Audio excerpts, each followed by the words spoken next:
Ana, o'xshadimi? O'xshagan bo'lsa bitta like bosib qo'ying-ku.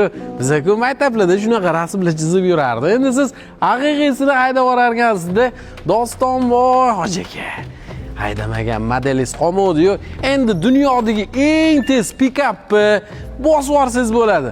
Tesla Cybertruck emas bu shunchaki Cyberbeast.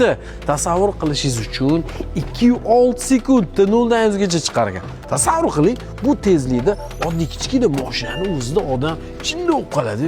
Unda konkret tom ketib qolsa kerak. 2.6 sekund va eng noodatiy mashinalardan hisoblanadi.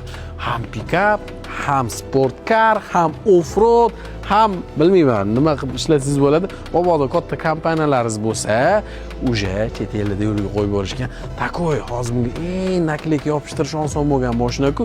Bunday reklama brendlaringizni yopishtirib qo'yib, shahar ko'chalarida yursangiz ham ishoning brendingizga yaxshigina rolini beradi. Misol uchun o'tbotlarga bannerlagan palov-pul to'lasiz.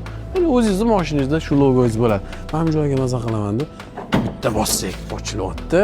Keyin shtorkasini ochilishini qarang. Gap yo'q.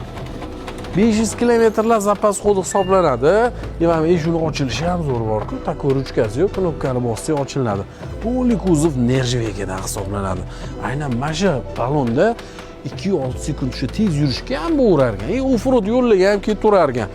Mashina shunchaki ko'rgan odam tobi ketib qoladi. Nima miyvagansan deb. Shunchaki Cybertruck bilan bu Cyberbeast narxidagi oradagi farqi ham internetdan o'qidim. Bir 30-35 ming dollar deb yozishibdi. 30-35 ming dollar qimmatroq yurar ekan. Bu ham bilasizmi necha kilometr yurgan? Yengidek mashina ekan. 5600 probegati, yengidek.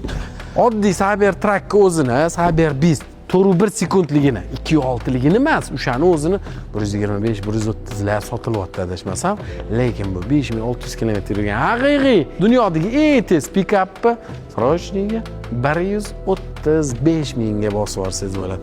Dostonaga sizda ham pul ko'payib ketgan, ko'p yo'q. Bosib yuboring endi mana shunda.